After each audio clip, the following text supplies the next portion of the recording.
Alright, sorry about the delay. It took me a while to build this. I was busy playing some video games. But I finally snapped together the Daban Zeta. It's 100% complete as far as assembly. No modifications were done at all, as I wanted to give an honest review of the model. So I figure first off I'll just start with the base kit. The biggest complaint I have, really the only big complaint I have, is the connector between the stomach and the hips is just awful. There's no balance at all. He cannot sit upright. He will just always fall backwards. It's a ball joint with a slight slit so that it's supposed to click in, but it doesn't. I've tried to modify it a little bit, but pretty much it's just going to have to be glued. But if I do that, that'll kill any ability of it to rotate at all. So that's kind of a big no-no on there, unfortunately. But the rest of the joints, as you can see, they move well, everything holds together, pieces aren't falling apart everywhere, which is nice for a transforming suit. Normally they're not known to be the most stable.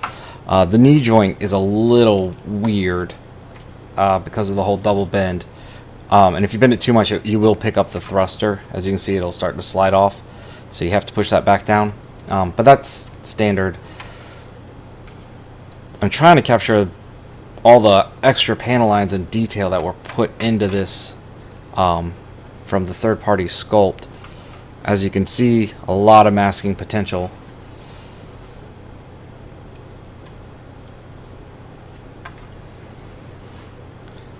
The arms have a lot of extra added detail as well. So does the chest. If I can bend them over.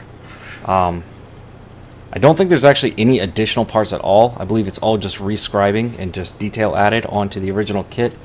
I'm keeping it on the base because he cannot stand on his own. His legs will make him fold. His knees just can't bear the weight, which isn't terribly unusual for master grades. It's a little disappointing. Also, his wings have the ability to expand. However, if you do, the ball joints that connect here and here will actually pop out, and then the whole back will fall apart. I'll show you. See, they actually pop out before the wing does. And as you can see, the ball joint actually goes inside, and then you can't use it. The only way you can is to have it completely closed. So that's kind of unfortunate. And if they both pop out, it will just fall.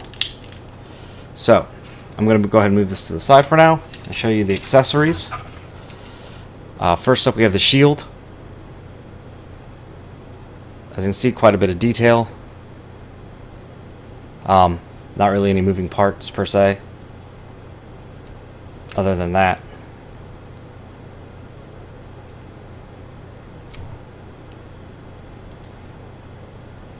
The rifle.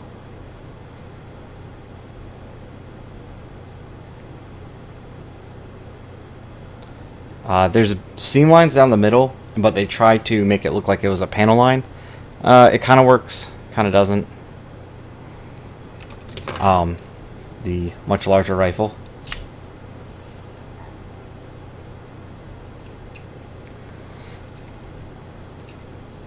The panel line works a little bit better on this part. Actually, this doesn't even quite fit well. I noticed when assembling, there will always kind of be a gap. There's nothing really to connect it together to stay, so that'll definitely have to be glued. As you can see, there's a handle hidden in both sides of the gun. So you have multiple ways to hold it. This goes down and up, depending on the mode. Like I said, I'm not going to comment too much on the articulation since it is the exact same kit. I just want to show the pros and cons and what the sculpt looks like when it's completely assembled. There's a lot of potential with the model, but there is with all third-party kits. There's going to be a little bit of extra work to make it actually fit all together well and look like a well-rounded mobile suit. So, thank you guys for viewing.